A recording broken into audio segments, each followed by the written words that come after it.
जब पिछली बार गांव छोड़ती थी पिछली बार गांव छोड़ती थी, उस पोखर वाले मोड़ से मुड़ती थी, बरबस ही बांध लेता था मेरे कदमों को मेरा गांव।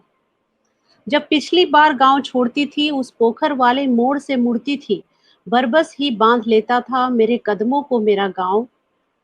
पिता की तरह वेदना विदूर दृष्टि और आंसू भरे नयनों को पिता की तरह मजबूत दिखावा बनकर मौन खड़ा था मेरा गांव। माँ की ममता की तरह रूखे हाथों से वे रूखी हवाएं सुखा जाती थी मेरे आंसू। विपरीत दिशा से बहकर वो लिपटा लेती थी खुद से। मेरी माँ बनकर तब निशब्द रोता था मेरा गांव। मेरी माँ बनकर निशब्द था मेरा गांव।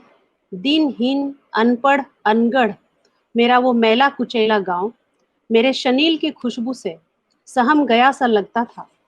दिनहीन, अनपढ़, अनगढ़ मेरा वो मैला कुचैला गांव मेरे शनील की खुशबू से सहम गया सा लगता था, और गोबर और खाद की बदबू को धनिया पत्ते से छिपाता था।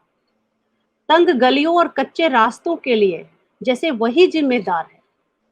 तंग गलियों और कच्चे रास्ते के लिए जैसे वही जिम्मेदार है, ऐसा शर्मसार लगता था मेरा गांव।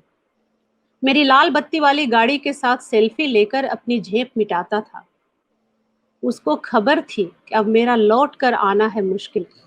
उसको खबर थी कि अब मेरा लौट कर आना है मुश्किल। फिर भी बार बार लौट आने को कहता था मेरा गांव।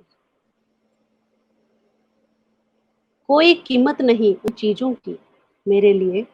कोई कीमत नहीं उन चीजों की मेरे लिए। मैं उन्हें विमान में ले जा भी न सकूं।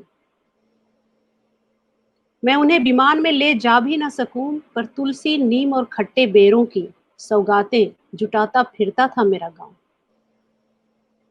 मेरे विदेशी बच्चों को हैरान करता मेरे विदेशी बच्चों को हैरान करता भूतहे इमली और शमशान वाली डायन के झूठे सच्चे किस्से सुनाता था मेरा गांव।